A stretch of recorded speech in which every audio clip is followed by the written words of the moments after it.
Da da da da. Da da da da da da da da da. Da da da da da da da da da da da da da da da da. Ba da da da da da da da da da da da. Anyway, welcome to Pimp My Diecasts. And this time we're doing the Dinky UFO Interceptor. It's been a while in the making. I'm up at 3 in the morning now, and this is being a real pain in the arse for editing. I've lost some, etc. Anyway, I got the actual Interceptor when I had a visit one weekend to Birmingham to go to the Coventry Toy Fair. I met my good buddy Mick Manley and his Mrs. Trish, and we had a good weekend together. Good dining, and I had a couple of beers, and it was good fun. Also a shout out to Moz 6510 Models. Give him a look in on YouTube, and I think he's on Facebook and stuff as well. And it's a thanks to him for sending me caps. Not this type, they're the roll caps. These are the capsule caps sort of thing, or whatever they call them. Those are the ones he sent me. I was struggling to get hold of them. Nobody stocks them anymore in my town. I couldn't get them on eBay. They were on Amazon, so Moss sorted them out. He also gave me a lovely Daimler, Tamiya Daimler Scout car kit. So big shout out to him. Made this. Well, it made part of what I want to do in this possible. There's the model in its box form. It shows it firing the cap on the thing, but the caps didn't actually come with it. So he bought the caps later. It shows there on the instructions, put them in one at a time. Yeah, like we followed that. Every self-respecting lad tried to fold over 5 at once so we'd blow the front off. And here's the advert for it. It has cat-fired rocket to blast the aliens. And in the advert, it's actually in the studio colours rather than the Dinky colours. And here we go, look at selection of that. All the different variants Dinky did. And I've been aiming to do something other people haven't done with their Interceptor builds. There's a rare blue one. I'm trying to make it. People haven't got it firing the caps proper. And there we go, Gabrielle Drake. Oh. Caused many a restless night when I was a teenager. Absolutely stunning woman.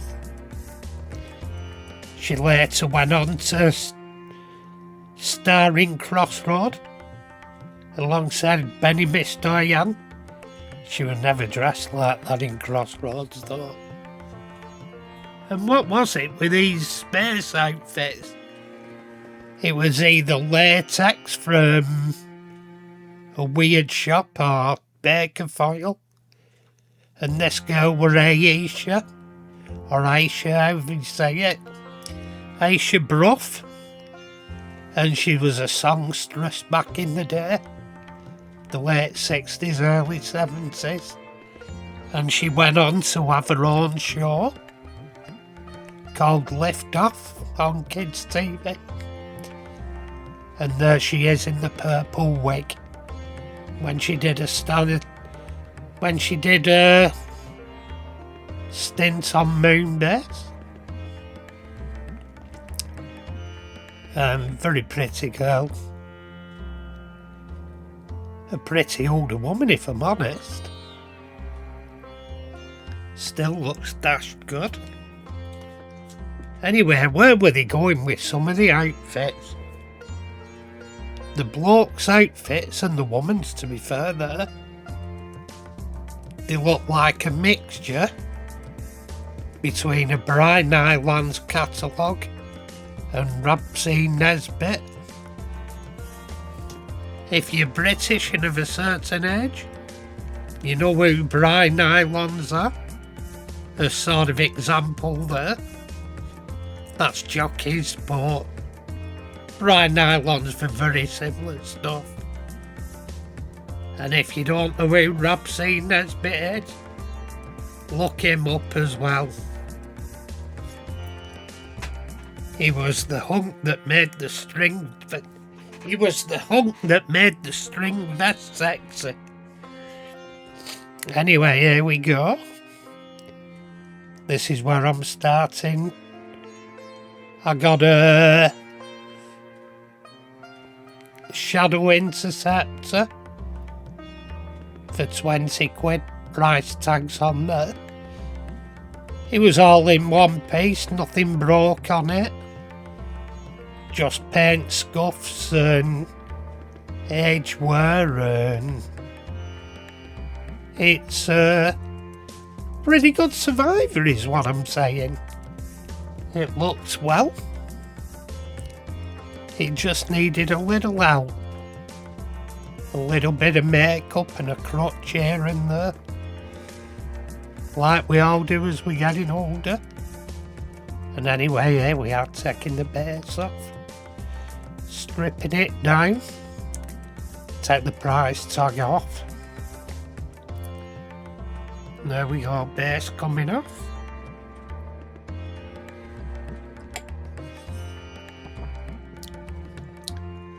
Quite easy, there's only 4 screws. The typical Dinky screws. They must have come in big pallet boxes, them screws.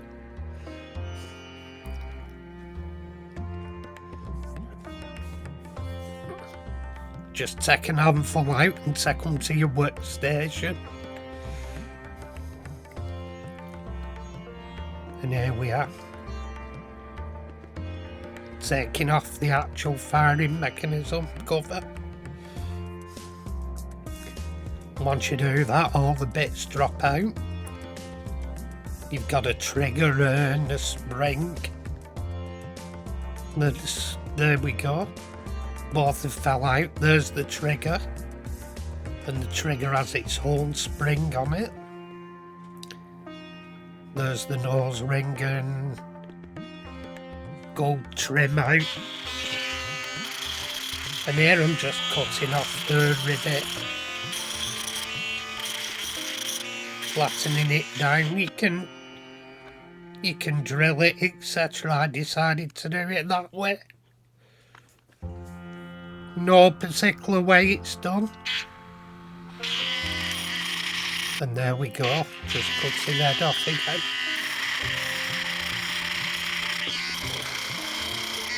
Easy enough with a little old grinder. Oh, grinder. No. What are you today, Gilbert? Oh, one of those. And there we go, what I'm doing. I'm just taking it down so the actual stud is below the level of the plastic. So when you screw it up, it snugs it up nice and dandy, nice and flat. It's not wobbly is what I'm saying. And just flatten it off. It also makes it easy for centre popping, like we do in here. And once it's centre popped, I drill it out to 1.7mm. Ready to take a 2mm tap.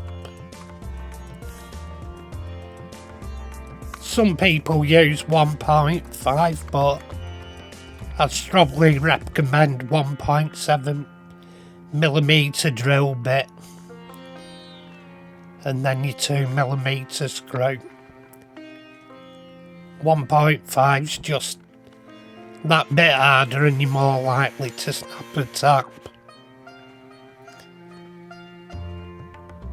And here we are drilling out the holes, ready for tapping down into.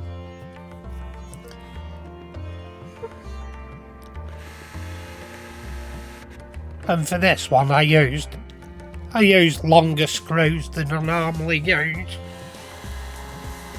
I just cut them down a little because I wanted that bit extra.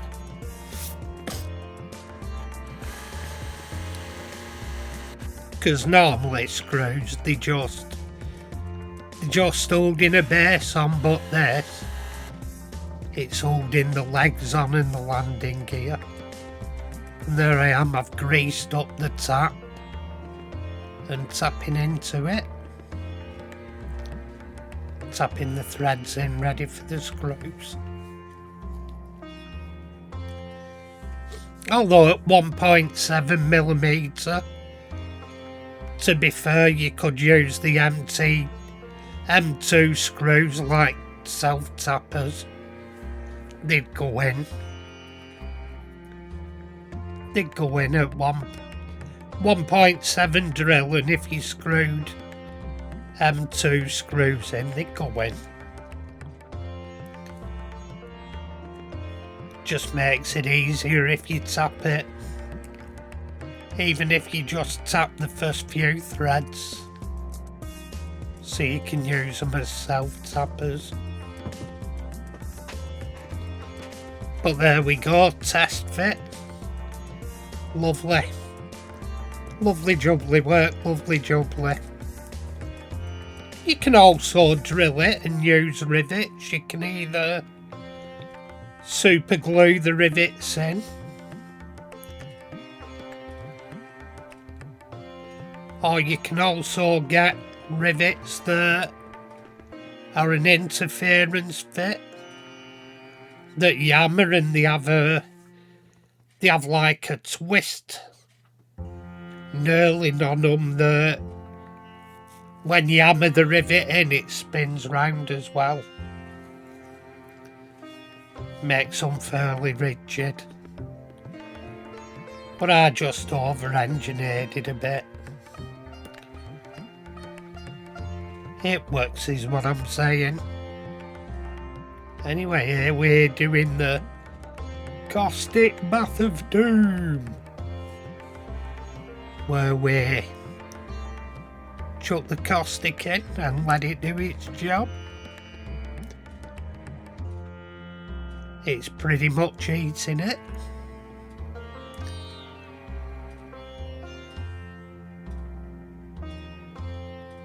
And the old resin detra for this video, I didn't get it absolutely perfect, but the paint's as near as, well, actually, yeah, I'd call it pretty spot on. But I had it right at first, but my theory was right, but it wasn't playing ball, the paint. At first, I sprayed it gold, which you'll see in a bit, and then I tried spraying a mixture of candies over it. I mixed yellow, poison green candy with a little bit of emerald green in, and a small dot of black, just to tone it off that little bit, yeah. Anyway, it didn't work, and I ended up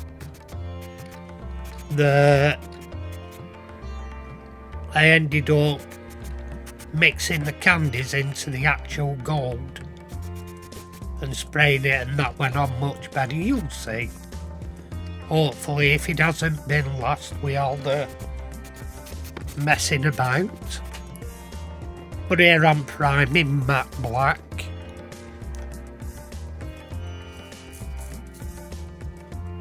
So, basically, and here we are, I'm undercoating in gold. That was for my first idea, for the candy colours to go on. And they didn't exactly play the ball, the rinks, and you've got to be spot on spraying them, and my airbrush was playing up. I need to give it a good service. My airbrush was playing up and it was just distributing it wrong. It was spattering, and because it's an ink, I was trying to get too much on at once, and it was laying down in grooves, and he just didn't want to play the game.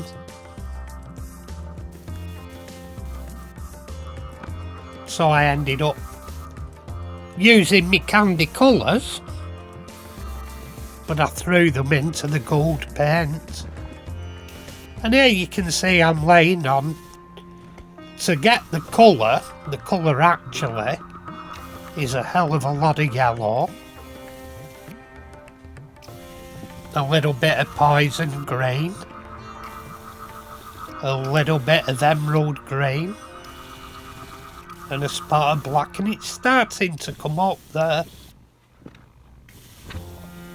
But because yellow's a very weak colour, to get it to come up to colour, it'd have needed God knows how many coats. It's starting getting there, but as you can see, it's splattered, and it's starting to pool in areas, and it just weren't a consistent finish. I weren't happy with it, so I washed the candy ink off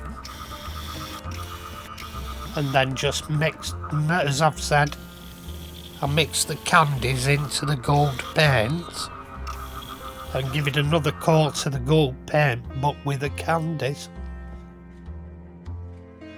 As we can see, it's just not working. I'm wiping it off.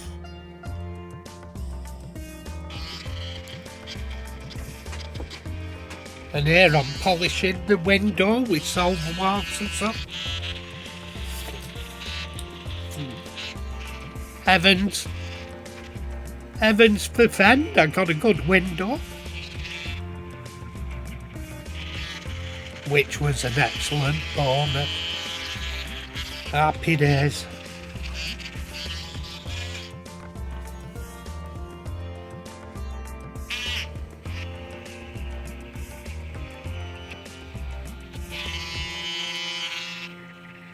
And there we are.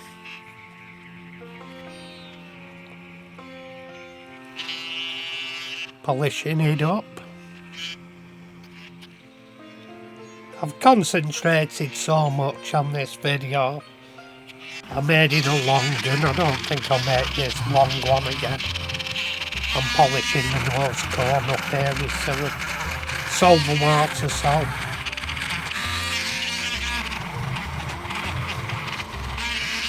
Yeah, it's a good old polish.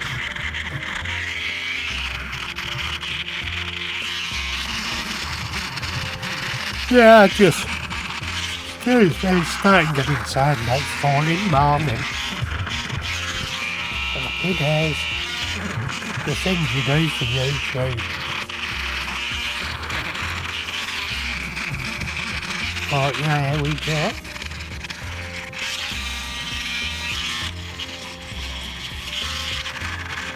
Yeah, mostly this video's been planning, and I've edited some stuff. See, what I wanted to do with the video is do stuff other people haven't done. Corgi Bob did one and he... Good rest though, he were a cracking restorer, Corgi Bob. But his colour were nowhere near. But, hey ho. Everybody's own version's their own version. People do them as the studio version and everything. They're there for people to enjoy how they enjoy them. But for me, I wanted to restore it in the factory colour, which no one else has done. Looking through the videos, I've seen people restore them and they've been the factory colour, but they've not stripped the paint and repainted them. They've just worked with what they had. And I've also done something other people haven't done with the caps, which you'll see later. But here we go, this is a lot brighter than it actually is. I've just edited it like that for the video. But it does reflect like that under white because there's a hell of a lot of yellow in the colour to make it. Hell of a lot of yellow in there.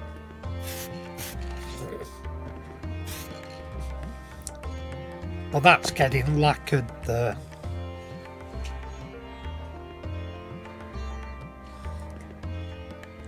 If you look at it in normal light, it's a perfect colour match.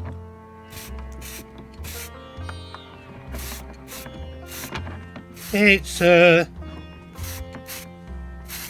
perfect Cumberbatch, whatever his name is. And here we are, we're reassembling the trigger mechanism.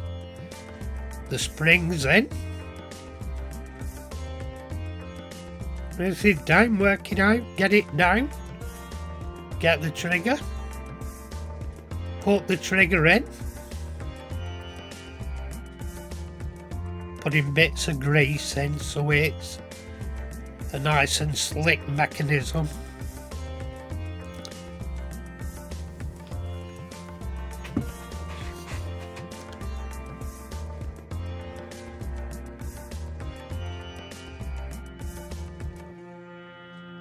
Because I want it to fire after. Oh, do I want it to fire?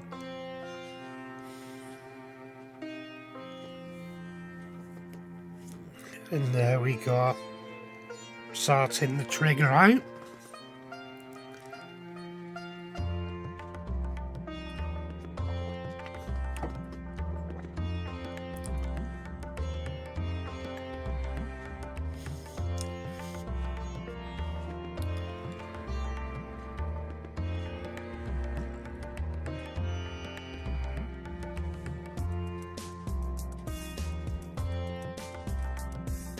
Beautiful. Only trouble is, I forgot to put the nose ski in. And there's a locating lug on it that doesn't let it come out once it's in. But also if it's assembled, it won't let you put it in either. So I had to take it all off again. Or at least loosen it to get it back on.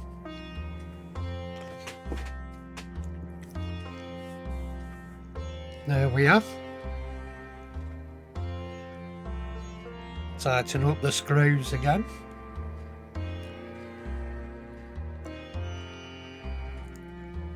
Jet nozzle back on.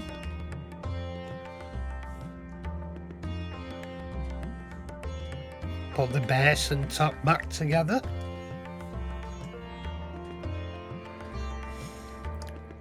Have a look again. What happened? I weren't putting the screen in proper. I didn't look when I stripped it. But the front of the screen goes to the outside.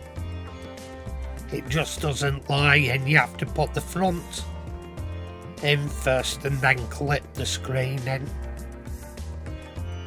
And then it has to be held in place with a pilot's cockpit and boosters holding in place.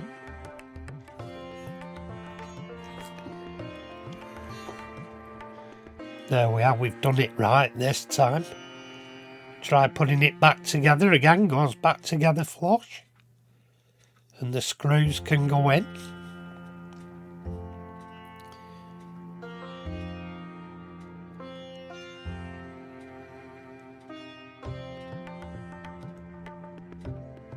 And here we go, what we're doing here. We're putting the skis back on. I'm actually straightening them there. If you notice, I've got all three there, so.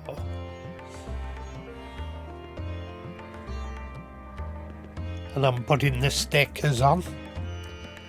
So this was slightly earlier in the process. It's just the way the video's landed.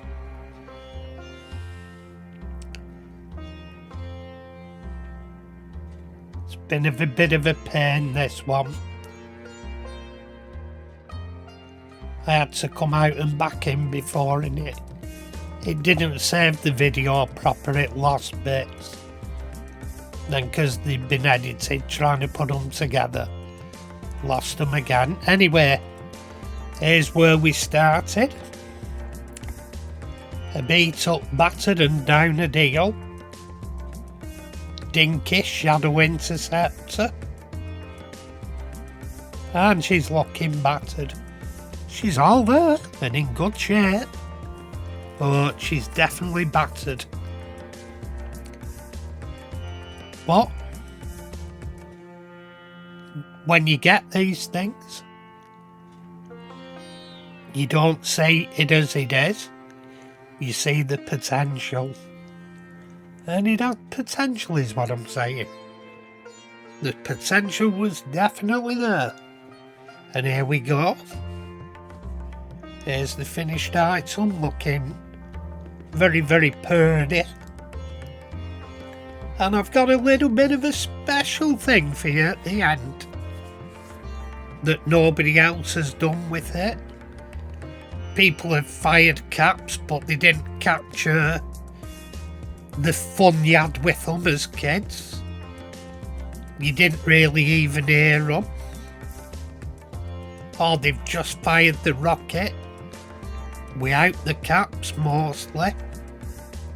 I've tried to catch that childhood crack when the caps went off and the flame, and I've done it pretty well, I'll say. A good bit of fun, so stick around for the rocket firing and some fun.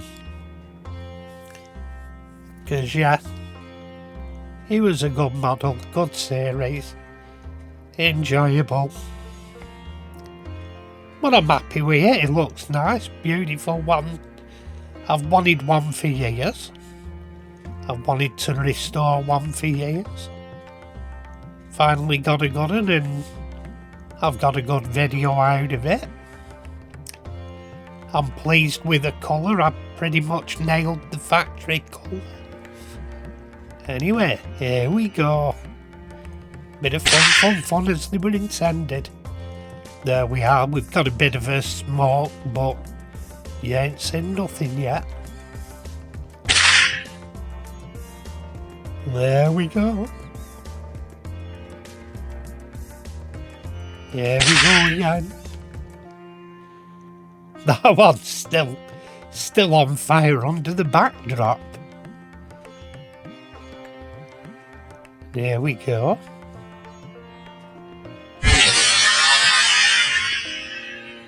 That one fired up and come out. Late detonation. And here we go, watch this one. Whoa! There must have been plenty of powder in that. And here we go, we can't miss the aliens. can't give them a miss. Fantastic. Happy days. And there's one way in escape pod. Anyway, tatty pie people, and I hope you enjoyed it.